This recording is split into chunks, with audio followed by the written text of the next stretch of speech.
Good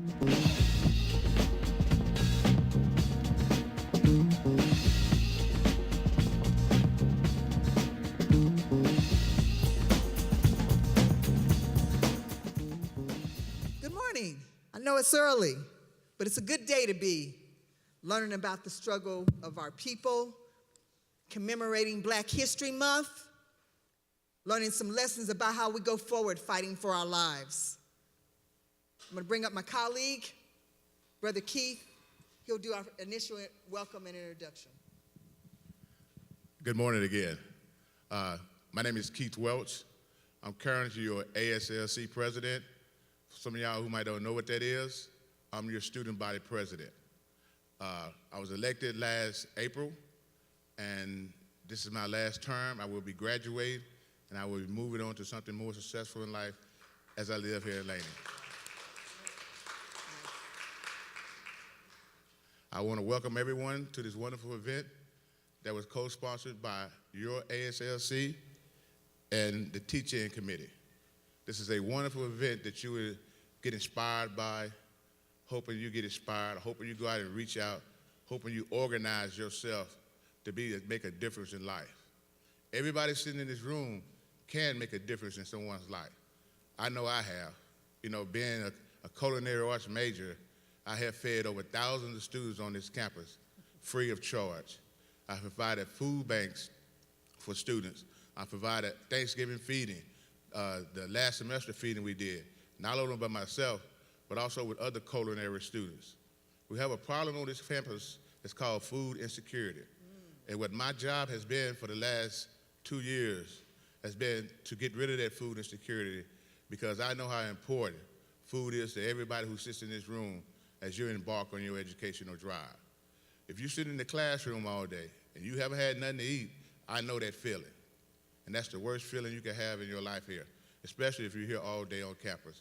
So my goal is to get rid of food insecurity on campus. And part of that goal is that we will have brand new vending machines by the end of the semester in the Student Center. We will have a food bank created on the 4th floor, a food pantry, where students can be able to go get dry produce on the 4th floor in the Student Center.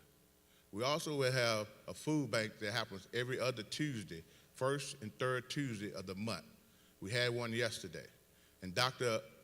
Joseph, who's over our financial aid department, is also his church is providing a food bank for you, the students, on the 2nd and 4th Tuesday of the month. And they also provided food packages on Saturday. So once a month, you have the opportunity to receive food from Laney College and Dr. Kuna Church that's located right across the street from the Lake Mary. So we're handling our food insecurity on campus, and we will continue to do a better job, and hopefully next semester, next president would also handle your food insecurity, because I don't want students to walk around Laney College and we have a culinary art department on campus and say that y'all are hungry. Thank you. Teaching could be a regular thing. It's becoming a regular thing here at Laney, but we want to share our mission statement to help galvanize people around the idea of what's going on today. Our mission is to create public space to envision an equitable, abundant, sustainable future for our communities and our college. The vision that guides our mission is of a sustainable society and world of abundance, peace, and equality. That world is attainable. To that end, we will host public events to share vital information among the college and the community about socio-political issues in ways that are collaborative, educational, and informative. We will bring attention to increasing calls for austerity in the face of growing wealth, and exposing the nationwide links between toxic neglect in Oakland and everywhere else, as we did with the Flint teach-in about poisoning of water for over 100,000 human beings. We intend to focus on the crises in our community and strategies for achieving a sustainable economic democracy that works for everyone. Thank you. Thank you, Chris. So as we file in, just give me a clap. How many been kind of following the activities in Florida and what some of the young people? Clap if you've been following any of that. Oh, okay. How many of you been a little bit inspired or at least kind of encouraged by our young people making their voices heard and their concerns heard? Clap if they've inspired you. Well, what we really think we're at is maybe at the beginning of an important movement for justice. And the whole theme of today is about fighting corporate power, defending democracy, and doing something those young people are doing, envisioning a new America. Have anybody heard that those young people have made as a part of their goal? They got a new name for their movement, Keith. Never again. That's a vision, y'all. Never again. Not another shooting, not more children, not one more tears because of the injustices of we want to support the NRA making billions of dollars on the corpse of our children and our neighbors and our families. So when you think about fighting corporate power, I want you to have those children in your mind because they're taking them on. But we are so happy to have a guest with us he's no stranger to that. Reverend Pinkney was convicted of a phony, trumped-up set of charges about altering dates on a mayoral recall petition. Dates, I want you to remember, because he wouldn't stop organizing broke folks like might be in this room. He was right up against corporate powers and the corporate takeover in Michigan. What happened in Michigan is not staying in Michigan. That's why we brought him out here. Michigan is like a test case of a model of voter suppression, how to steal democracy from we the people, and how to give corporations more power over our lives so they can get more profits. So I want you to think about why we have this theme. Michigan state government destroyed democracy and destroyed in it financially, in all the various financially troubled towns and cities. As they got deeper in trouble, maybe like our city of Oakland, what they did was try to shut the poor down and shut up the leaders who dare to speak to wake them up. As they did this, initially it was aimed at the minorities, but eventually it encompassed everybody in the state. And he'll talk to us more about that. It's going to be an important thing to look at. The way they did this was really meant, they used the little city of Benton Harbor, but it's a big example about how to advance the plans of gentrification for the rich and the super rich. And that means kicking out the working people. A person or two in this room might know something about that. This meant that the people, for instance, and was spoken to earlier, of Flint, they didn't have any recourse because instead of their elected officials being responsible to them, there was an emergency manager, a new kind of government, y'all, put into place, a business person who said, you know, it'd be cheaper to put the poor souls of Flint on a polluted water system, and we're going to save a few bucks while we're at it. Now, he didn't say that they was privatizing the water, but that's the excuse he made. So children, mothers, fathers, the people of Flint were sacrificed. Remember that title, Fighting Corporate Power, Defending Democracy, Envisioning a New America. So why do we care about that here in Oakland? I mean, after all, that's y'all about 1,500 miles, 2,000 miles away, Rev. Problems they got there, we certainly don't have here, do we, Chris? Well, I don't know. We thought from the teaching committee that we'd like to just pause for a moment. Keith just opened it up. The fact that we have to have a food bank at a community college for our children and our students is an indictment and the richest nation on the face of the planet. We're handling our business, but after all, that's just a step, because we should not have to live like this in this rich nation. Maybe some of y'all will stop by some of that housing that's going up all around the city of Oakland. Check and see if any of us can afford to live in it. Every place you look, condominiums flying up. And every time I look around, there's more tent city encampments and more of our people who have been born and raised for generations moving out of the city, out of the region, out of the state. It's an unacceptable situation. And the key thing is that we're seeing that government is changing. They have insisted on defending Wall Street, while we in Main Street have no representatives, and they continue to protect these corporate profits. That's why we needed to discuss this, and that's why we brought Rev out so far to talk about what was the lessons that he was such a dangerous man. Y'all see he's a dangerous man here. Such a dangerous man, they had to give him 10 damn years in prison for the crime of standing for democracy and teaching people like us how do we stand for our rights. How do we do what those children in Florida are doing today? Marking a line in the sand, saying no more, never again.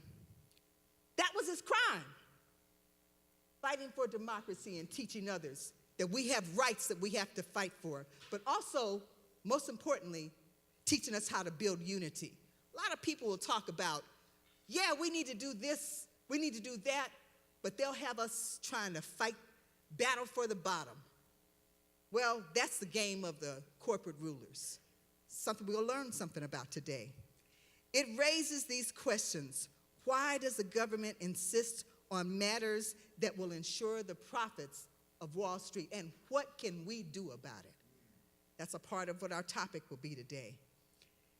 If we raise these questions, is government to be by and for we the people, or is it to be by and for big corporations? Well, fortunately, the youngest in our country are leading. They have called out, did anybody see where they called out Mr. Rubio? They went and did a big billboard at one of his events. And they said, why are you continuing to support those who slaughter us? Let's put them on blast, y'all. That's not like being nice anymore. But when your friends and your neighbors and your teachers and the loved ones have been mowed down, it kind of drills home, man, there's something real going on, and we gotta learn and fight in a different way. So I just wanted to visit for a moment from the teaching committee to say why this topic, why our leaders are being persecuted for standing for our rights. What must we do to go forward? With that, I'd like to bring on Brother Jabari. Good, there she is. Brother Jabari, gonna bring some culture to us. Come on, show him some love. Y'all know Brother Jabari. Come on, you don't know me, but you know brother. Thank you. Assalamu alaikum, rahmatullahi wa barakatuh. I just want to mention that today is the day that Malcolm X was assassinated on, so keep that in your memory through the day. My name is Jabari Shaw. I'm the vice president of the Black Student Union here on this campus. An active student in the Culinary Club and a member of the collective, I'm sorry, the Collective Black People Movement. You can hit us at cbpm.org and see the work that we're doing. I'm gonna go straight into the music.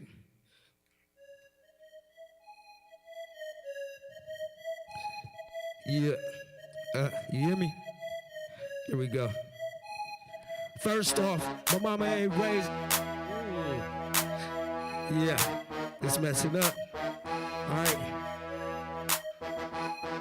First off, my mama ain't raised no fools. Taught me history to the winner. Look at every variable. While the murder rate high and graduation rate low, and I'm confined to a plantation called the ghetto. Ain't too many of us fighting, cause most of us don't know. Education, administration, ain't fighting for folks. We need to brighten our hope, so I'ma ride on the phone. Come together like a fist and hit them right in the nose. I suppose, because my hands, they down to the flow. An institution of high knowledge ain't where I belong. Or that pursuing college ain't a dream that I want. Like Dr. Martin Luther King, but now that he gone, ain't no reason for the dream to die. It's a war against education and we gon' fight. I'ma get him in the eagle eye and tell him chop from the top so we can rise. They need to chop from the top, cut the board administration. Chop from the top, don't limit our education. Chop from the top, chop from the top, chop from the top, chop from the top. It's like books 300, fees 400, rent 900, food 200. Wash stimulus check, wash stimulus check. They bailing out these banks, but they ain't helped us yet. Books 300, fees 400, rent 900, food 200. Wash stimulus check, wash stimulus check. I'm a full-time student seeking employment. Yeah, it's hard out here. Yeah, it's Black History Month, you know what I'm saying? I'm gonna call it out. Cause it's not just the black, it's the poor and the oppressed too, you know what I'm saying? So don't cry, man. Don't be ashamed of being black. I mean, that's who he is in this world, you know what I'm saying? Be you, and do what you gotta do, you know what I mean? I was just a little bad, but happy as cry, that's why you looking like that. Don't cry, dry your eyes, why you looking like that? Don't be ashamed to be black. Don't cry, dry your eyes, why you looking like that? He was just a little nappy head, darker than most, cause he often had a coat, cause he ain't had no coat. And the teacher wouldn't teach him cause of snotty nose. And all the kids used to laugh at his raggedy clothes. Now I don't know if they was poor, but they show was broke. Although his mama had a job and she wasn't on dope. He grew up in a town where it wasn't no hope, and he was thrown to the wolves where he learned to cope. By junior high, he started drinking smoke on weed, sell death on the streets for some luxury. By 19, he done seen the penitentiary, trying to come up, watching too much TV. Now don't ridicule this boy, cause this boy was me. Always liked to read and love poetry. And now I wonder why the cage bird seemed to escape the pain of his reality. Now don't cry, dry your eyes, why you looking like that? Don't be ashamed to be black. Don't cry, dry your eyes, why you looking like that? Don't be ashamed to be black. Don't cry, dry your eyes, why you looking like that, like that? Don't be ashamed to be black. Don't cry, dry your eyes, why you looking like that? My mama named her son Jabari, strong and fearless, lion in Zion with a Huey Newton spirit. If you want it, you can get it. We play it for keeps. What's a man if he can't stand on his own 2 feet? The code I keep, love, trust, and loyalty be the basis of the struggle in these lonely streets. Say the ancestor's name, I reply, I say. You can leave, follow suit, or just get out the way. I done seen good intentions pay their way to the grave. A weak link ain't be the reason for my people disgrace. Ironic self-defense is what I embrace. Wear my beret to the left, like the comrades say. You know it's suicide to fight, but life is a gamble. A hero like G.I. Joe knowing it's half of the battle. Now don't cry, dry your eyes, why you looking like that? Don't be ashamed to be black. Don't cry, dry your eyes, why you looking like that? Don't be ashamed to be black. Now don't cry, dry your eyes, why you looking like that? Cry, dry your eyes, why you looking like that, like that? Don't be ashamed to be black. Don't cry, dry your eyes, why you looking like that? Now we ain't looking for no handouts, we fighting for our just dues. I represent the vanguard, the front line of revolution. We don't need they nooses, we got our own solution. Oppression and depression suggesting that we ain't human. Pick up yourself by the straps of your boots. Perhaps the blacks will fight back if we get back to our roots. Back to recruiting like Huey Newton, cause they rather have us on some more. Black on black backstabbing, black on black shooting up the cocoon. A hooroo, joining folks in the struggle. Trying to boo-hoo and I misuse and burying brothers. Life a struggle with some get your sin in the design. Keep me locked up in prison out here killing my kind. Can't get rich out there selling them dimes. You end up at it like a family of mine. Pick up a book and enlighten your mind. Be a soldier, no longer spiritually and mentally blind. Come on. And don't cry, dry your eyes, why you looking like that? Don't be ashamed to be black. Don't cry, dry your eyes, why you looking like that? Don't be ashamed to be black. Don't forget the poor people's march, you know what I'm saying? It's on us to ally and get what we need in this world, you know what I'm saying? Power is nothing without demand, right? So thank y'all for y'all ear.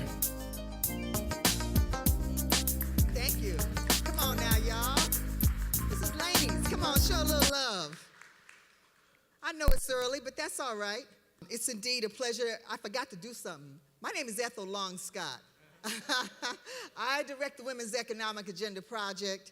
We are one of the proud co-sponsors, along with the ASLC, as Keith has mentioned, the Peralta Federation of Teachers, as well as ILW, the International Longshoremen Workers Union Local 10, the Peralta Association of African American Affairs, St. Mary's Center, which is hosting Reverend Pinkney again tomorrow, and Umoja Ubaka Student Success Community.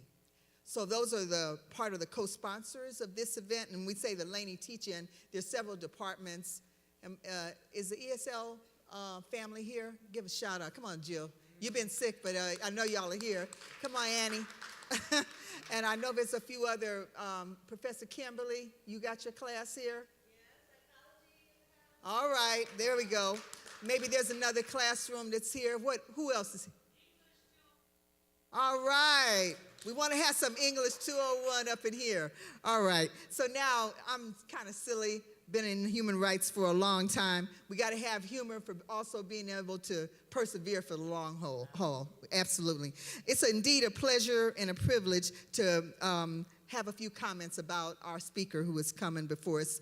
Usually we don't have, quote, a keynote, but we were so excited about this brother's ability. So you need to understand, he served 30 months under an unjust conviction. He is, and I don't want to take away from what he'll speak to, but he was unjustly convicted to serve for 10 years. And so here is a brother who has stood up for us, and I want to make sure that you're really clear. He was really persecuted for pursuing an uncompromising stand of fighting against corporate takeovers and destruction of democracy in his city of Benton Harbor. It's a stark example, as I mentioned earlier. He joins us today in a tradition. I mean, a lot of people will talk about Black History Month, but they often talk about all the various celebrities that are millionaires. Well, I've had the privilege for the past 40 to 50 years of my life of working with the little people. And they're not millionaires. Their parents and mothers and forefathers fought to build the wealth of this country. But yet, oftentimes, we are the first ones who are victimized. Forget the last hired, first fired. Now we got to figure out how to not have our children and grandchildren getting shot and killed by either police or someone deranged because they've gotten enough armory to do stuff. Got it? We also, one of the things that Reverend Pinkney has done is help. He's been kind of like, people remember the water protectors and the Flint water warriors, people who have been fighting shutoffs in Michigan and shutdowns, but the water protectors were really fighting to make sure that water was available to all of us. But he's also fought to ensure that housing, health care, Social Security, the rights of those who have been incarcerated are elevated and fought. Every step along the way, he's been that thorn in the side to the rulers. So with that in mind, join me in welcoming and take your notes down now, y'all, because this is about how do we fight forward so that we can be that pain in the sign to Silicon Valley and these people who are determined to build affordable housing for the rich and not a damn bit for we the poor. So we better start figuring out whatever lessons we need to learn to get the justice that we need. With that, brother, Reverend Pinkney.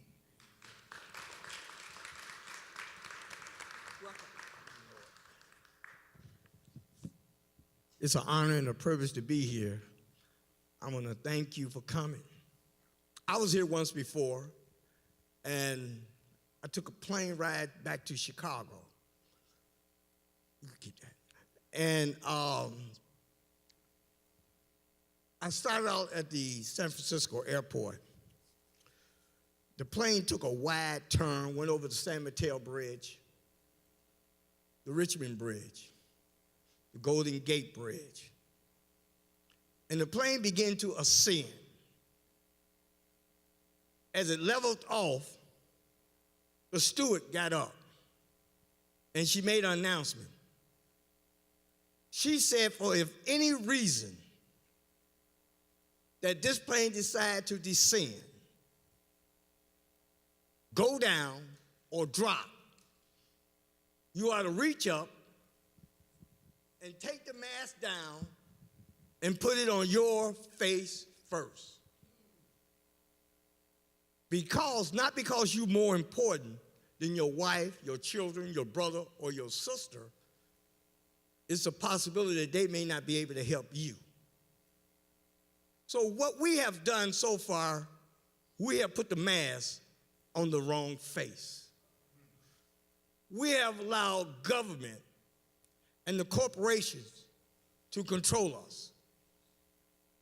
We have allowed them to practically destroy us. Billionaires get a tax break while millions go hungry. Millions are homeless. Millions are without clothing. We have put the mask on the wrong face. The richest 1% get 65 to 80% of the tax benefits. We have put the mask on the wrong face.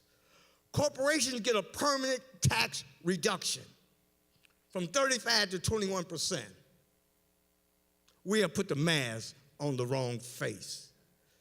Medicare cuts to millions and millions of our children, the elderly, the mentally ill, by over $1 trillion. Medicare will be cut by 2025, setting the stage for privatization. We have 400 families making $97,000 an hour, and they simply don't want to pay you $15 an hour. 57 cents of every dollar that's paid into federal tax go for the military, while people are hungry and starving. People are homeless, yet they're trying to build up the military to pay their buddies, Blackwater, and all these other different things. The school system is in shambles, but we say nothing. What we have done is put the mask on the wrong face. We have allowed other people to live while we're dying. And most of the people say exactly nothing. It's not all right. It's not all right. It's not all right, because it's more of us than them. Once we understand that it's more of us than them, we can win. We can win this battle. Never again, no more, we must say. The struggle that have taken place in recent years in Benton Harbor is a case in point, one that holds a number of lessons for the American people. The fight in Benton Harbor is a war. It's no conflict. It's a war over whether America will have prosperity and democracy or live in poverty under the heels of open corporate rule. Benton Harbor is 92% black. Over 60% of the is unemployed. Over 70% live below the poverty level. And the school system is in shambles because we have put the mask on the wrong face. We have allowed other people to live while we're dying. You see, Benton Harbor is a funny city when you sit down and think about it. We're controlled by Whirlpool Corporation. What they have done, they have built what they call a Jack Nicklaus signature golf course and surrounded with $500,000 homes. And remember, 60% of the people that live in Benton Harbor are unemployed. 70% live below the poverty level. We have put the mask on the wrong face. We're allowing them to live while we're dying. We have fought. There's never been a fight that I didn't like. And we've been in the middle of many things. We fight back. They brought in an emergency manager, an emergency financial manager who can only control the finances. But that wasn't good enough for the corporations.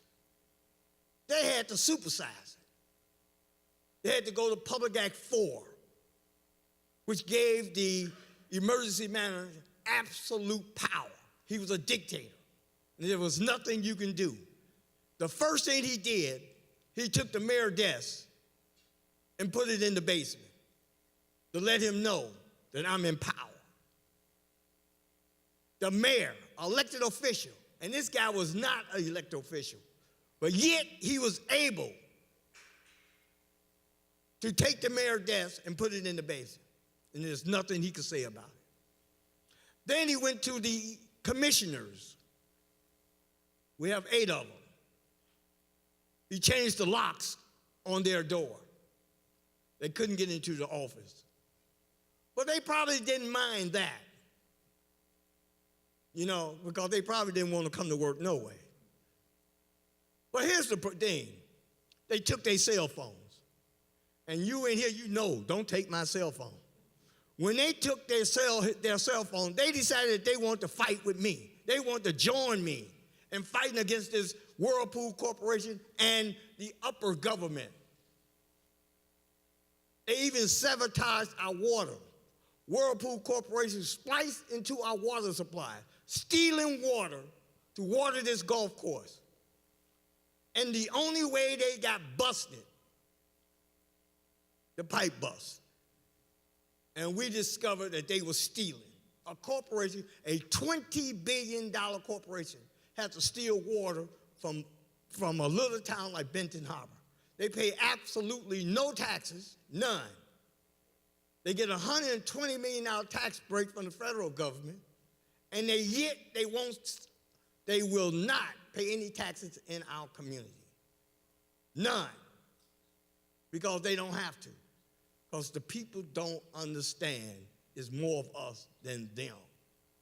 Most people are intimidated by the corporation.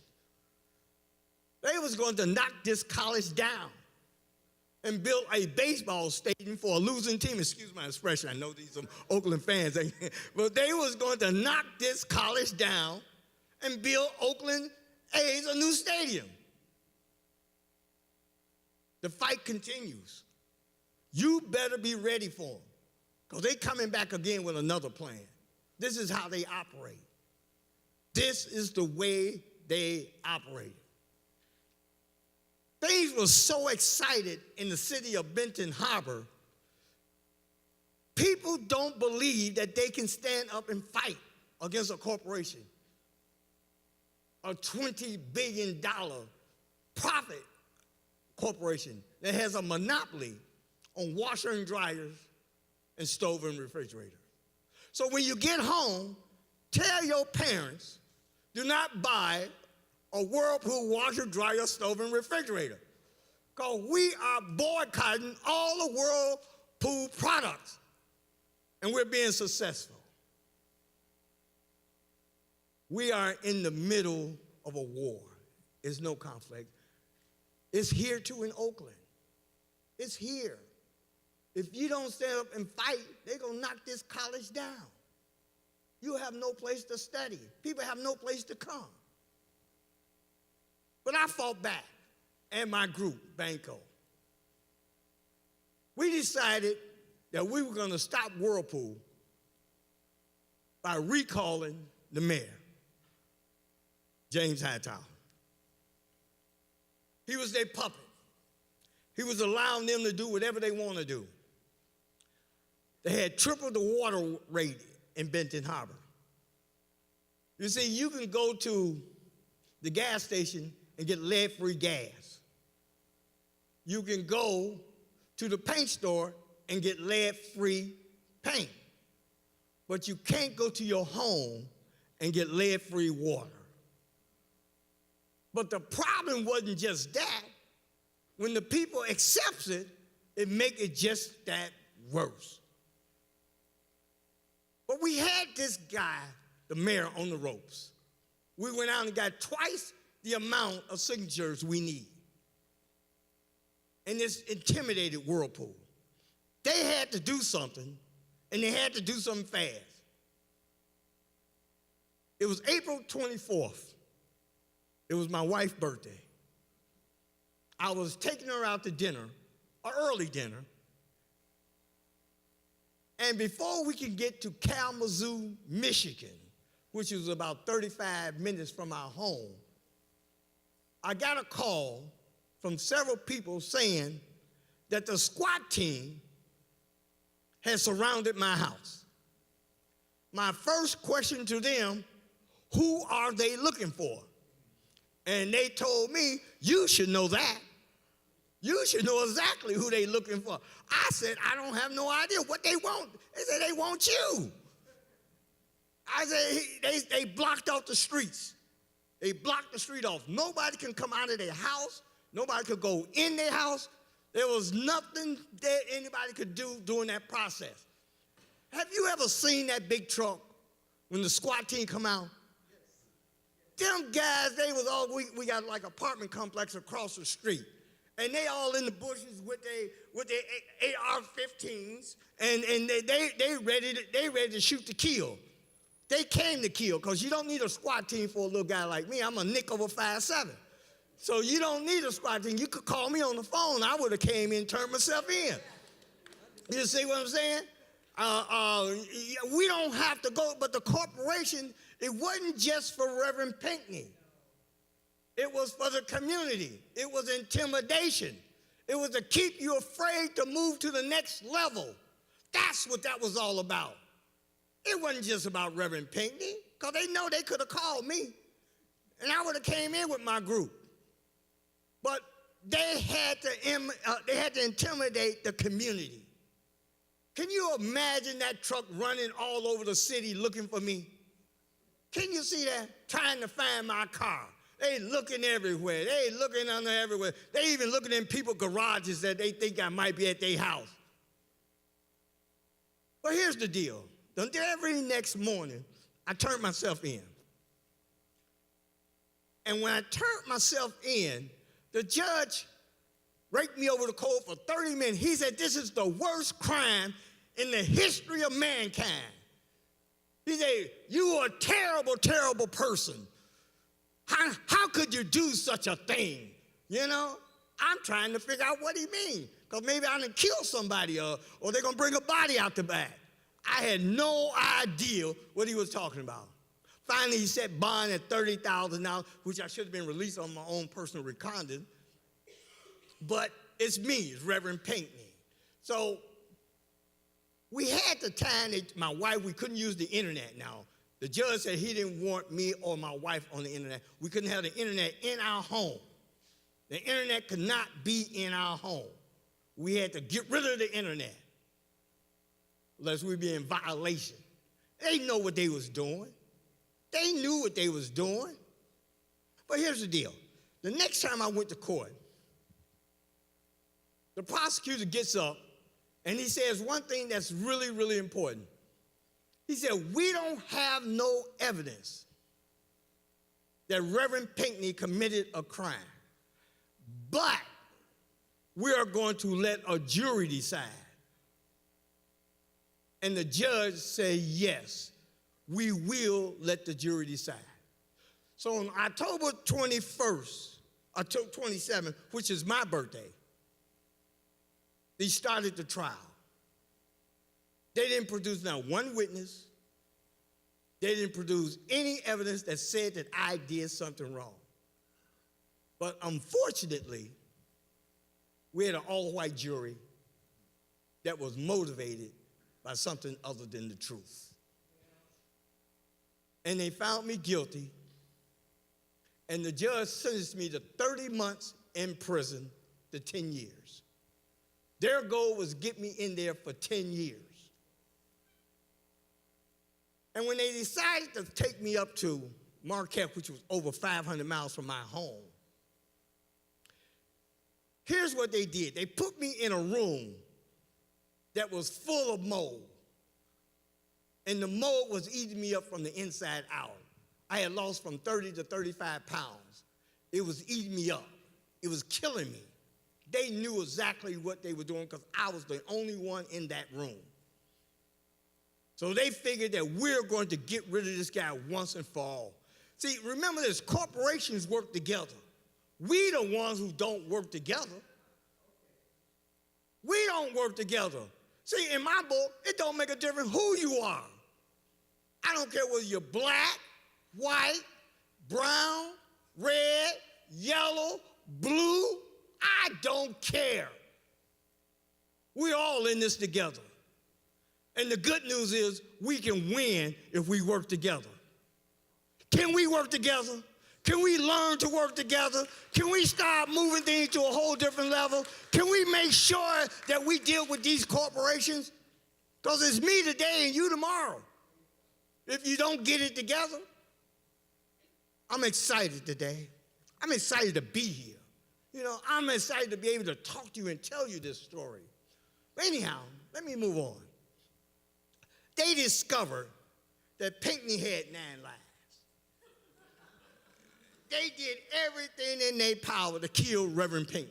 They did everything. They did everything they could to kill me. And I wasn't going to die in prison. There's nothing you can do. If you would have shot me, I still would have lived. That's how I felt. But they came up with another plan. Their plan this time was to cut my phone off. They accused me of making a 3-way call. And you normally, if you make a 3-way call, they give you 10, 15 days. They gave me 180 days. They gave me 180 days without the service of the phone. They knew exactly what they was doing. But then I just started writing more. And then they had to come up with another plan. A friend of mine from Detroit flew up to see me named David Soul. He came in, he was taking notes and different things like that. And when he got ready to leave, they wouldn't let him out. They told him they want all his notes. Well, he said, I had permission to come up here and write and take notes. They said, no, we want those notes. And before doing that process of them talking to him, what they did was put me in handcuffs and shackled me up and took me to the hole. Yes, they took me to the hole. And then they accused me of smuggling because they couldn't spell smuggling. So you students, learn how to spell. These guys couldn't spell smuggling. They said that Reverend Pinkney was smuggling. And I said this to myself, I sure hope my wife don't find out that I was smuggling, because that's going to create a problem. So after everybody discovered that I was in the hole, Northern Michigan University was out picketing the prison. Never been done before. I was on the news. They had me on the news. I was on the 6 o'clock news. They talking about Reverend Pinkney is now in the hole. He's in the hole. And they said, we got to figure out a way to get him out of there. You know, that's what the newscaster was saying. And you never hear that before, because it's obvious they understood the case. They knew where I was coming from and everything else. But anyway, because of time, I got to move. They decided that they was going to take care of Pinkney. They was going to make sure that I never come home, and I would have never been talking to you today if they would have found me guilty. The whole compound was excited because they knew that I probably could handle them. They let me out of the hole after everybody picking it was on TV. And that's another valuable weapon that we got to use among ourselves. We got to make sure we understand that we're heading in the right direction with things that we do. It's not just about Reverend Pinkney. It's about all of us. It's not one thing. It's everything. And that's what we have to learn. It's everything. But we need to learn to work together. We need to find something that, a common cause that we can put our hats on. But anyway, let me move on. I get a chance to go see the judge, or you might call him the hearing officer. Inside the prison system, you're always convicted. And the first thing I told him when I saw him, the first thing I told him that he had to dismiss this charge. And he said, why? I said, because I don't know how to smoogle. And he said, smoogle? And he said, smoogle. I said, smoogle. He said, smoogle. He said, yeah. I said, it's smoogling. And he looked at me, he looked me dead in my eye, and he said, I don't care nothing about no evidence. I don't care whether it's smuggling or smuggling. It don't make a difference to me. I rule on how I feel. And this is how the corporation do. They do things on how they feel. It's not about you. But we don't do anything. We don't stand up and say anything. We allow these things to happen. And that's why they're able to beat us down. Until we change the way we do business, it's going to continue. We got to learn to work with each other at all costs. Well, here's the good news. The hearing officer found me not guilty of smuggling. It was so dramatic, and the whole compound was excited. They knew that Pinkney can handle them. But fortunately, they always find you guilty, but they found me not guilty. But anyhow, one of the things I always do, I always get up early in the morning and read my Bible. And during this process, we had what we call the young Turks, the young guys. They were from 18 to 22, 18 to 21. It was these young guys. And what they did, every morning they would get up at 6 o'clock in the morning and control the TV. They listened to rap music. They be rapping and rhyming all day long. All day long, that's all they hear. You know these young Turks, you know they love that rap music. So they rapping and rapping, I'm reading my Bible. And one day I was fortunate. I had to execute a plan to see how I was going to neutralize them. And one of the guys, I guess he may have been the leader, he asked me to help him with his homework. He asked me would I help him with his math. I had no idea how he would figure out I would help him. And he asked me, would you help me? And I gave him the ground rules. Number one, 6 o'clock in the morning, just like you get the TV, I want you sitting right here. If you come at 6:05, it's over. I'm going to give you homework, and I expect you to complete the homework. And I want you to make sure that I don't hear the B word no more. And he agreed to that. 1, 3 came, 5 came, 7 came, 8 came.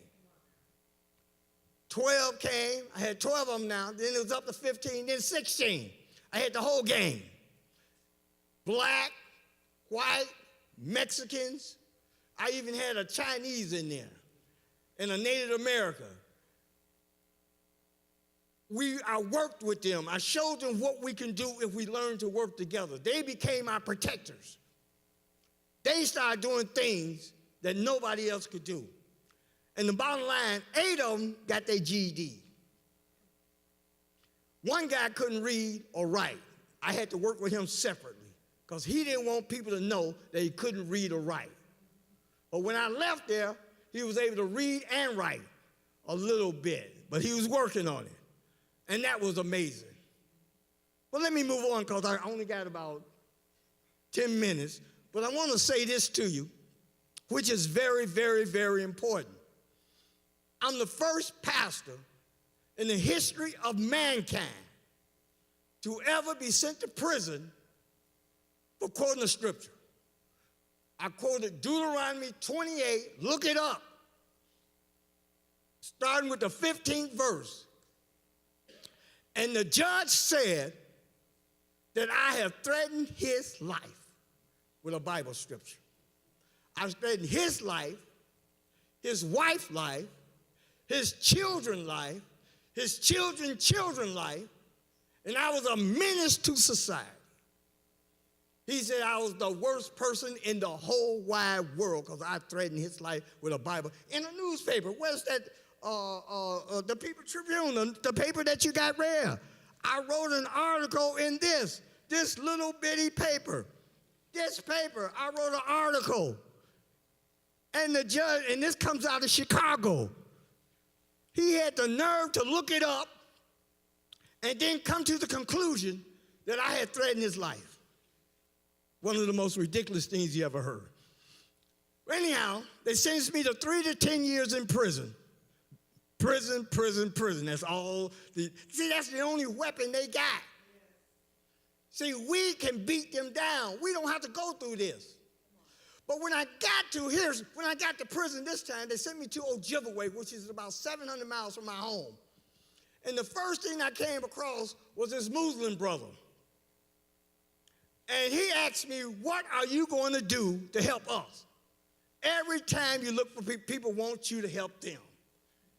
And I don't mind helping. That's what I'm here for. I'm here to help each and every one of you. So the Muslim brother told me that we had a major problem here. And I told him that let me think about what we need to do. So he told me that this is an emergency situation, that I need to do something fast because I had just got there. And I didn't want to get on the bad side of this guy because he was about 6'7", so I said, okay. So I came up with this idea that we was going to do a major protest of the buck-naked fish.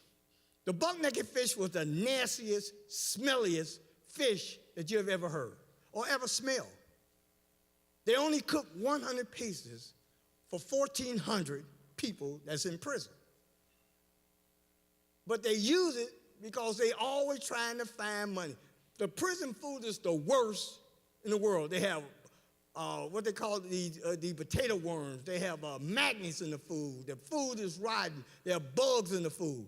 But they still serve it because they know that you're not going to do nothing. And they know these prisons for all these years have never done nothing. Well, anyhow, let me move on a little bit because it's important that you understand. So I believe in getting everybody together. Then I had to go talk to the Aryan Nation brothers. Most of you might know who the Aryan Nation is, a very racist organization. And this guy had never, ever talked to a black guy before. Never. In his 12 years of being in prison, he never talked to a black guy. And I approached him. I told him I need to talk to him. And his words were, you know that I don't talk to black people. I understand that. And I said, here's the thing I dropped on him. You don't have to like me. You don't have to like me to work with me. You do not have to like me to work with me. We got a problem. We got a problem, just like you got a problem. Never again, no more. You may not see the problem, but it's going to be a problem because this is how they operate. So the white guy kept looking at me and kept telling me how much he hates blacks. And another thing, we can't do all the talking. We got to learn to listen. We don't listen to other people while they're talking. We need to learn to listen and to other people because listen is a very valuable tool that should be in your toolbox. So anyhow, the Aryan Nation brother walked around, well, he asked me to walk with him. He said, walk with me. And everybody on the compound saw that me, the Reverend Edward Pinkney, was walking with this Aryan Nation. Everybody saw it. And we must have walked for 2 hours. And I was tired. I have to tell you the truth. I said, well, but I had to complete this mission. And he talked, and I listened. He talked, and I listened. He talked, and I listened. And finally, when he got through talking, you know what he said? He said, I want to work with you. That's what he said. He said, but I got to go back and talk to my people. I can't make a big decision like this, but he said, but I want to do it. And then usually if the leader want to do it, he'll get them to do it. So the very next morning, he came back and he told me that they was working with us. Now we got the Muslim brothers, we got the Aryan Nations. I went and talked to the skinheads. I went and talked to them, pulled them in. I went to the Mexicans, then I went to the Puerto Ricans. I went to all the gangs, everybody aboard. Then I went to the Christian brothers. The first thing came out of their mouth, we're going to have to pray about it. And I told him, if you're not with us, that means you're against us. And we're going to run you right over. I said there would be no ifs, ands, and buts about this. And we were attacking the buck-naked fish. The buck-naked fish had to go. It had to leave the compound. And all these years these guys been in prison, they never thought about attacking, because in prison is one of the hardest places to recruit people other than in a gang. So now I got all these people lined up. And here's the good news. Here's the good news. Everybody went in and asked for the buck-naked fish. It was only 100 pieces. And it was only 100 pieces. And then they was mad. They called the warden out. He never worked on Saturday. And remember this, I only been there 4 days. 4 days, and now we got over 1,200 people supporting the protest. 1,200 people. 1,200 people. See, we keep trying to separate ourselves because I'm black. I ain't gonna work with you because you white. I'm Mexican. I ain't gonna work with you because you're a Puerto Rican. You're a Christian. I ain't gonna work with you because you're a Muslim. That's why we all messed up. We can win this battle. I'm gonna jump ahead right fast because I got to give you a chance to have a few questions. I got to do this because if I don't, I know Eltham and Kimberly will be on me like white on rice. And I know her. I know how they operate. They got their fists all balled up now. But anyway, the next thing they did, the next Saturday, because every Saturday they cooked the buck-naked fish. They cooked over 800 pieces of the buck-naked fish. And it was the smelliest, nastiest day of our life, because you could smell it all over the compound. All over. All over. You could smell it. But we had a surprise for them. We decided that nobody was going to go. We shut them down. We shut them down. Nobody went to eat the buck-naked fish, and now they're mad. They come after me, 6 of them, packed me up, threw me in a van, took me to another prison. Nobody wanted me. I was in 10 prisons in less than 4 months. Nobody wanted me in their prison. I was the only guy in prison that nobody wanted him in prison. They didn't want me. They had every excuse in the world why they didn't want me, you know. And they'll pack me up in a minute. I'd be gone. They always say, and the word spread it all over the thing that Pinkney is coming here. And everybody get excited. But let me finally end this with this, which is so important. We have to learn to stand together. Stop trying to say you can't work with somebody because they're too tall, they're too short, they're too fat, they're too skinny, they're too light, they're too dark. We always have a reason why we can't work with somebody. That's why they're beating us down now, because we refuse to stand up. But here's some good news. They do not serve the buck-naked fish inside the prison system anymore. All right.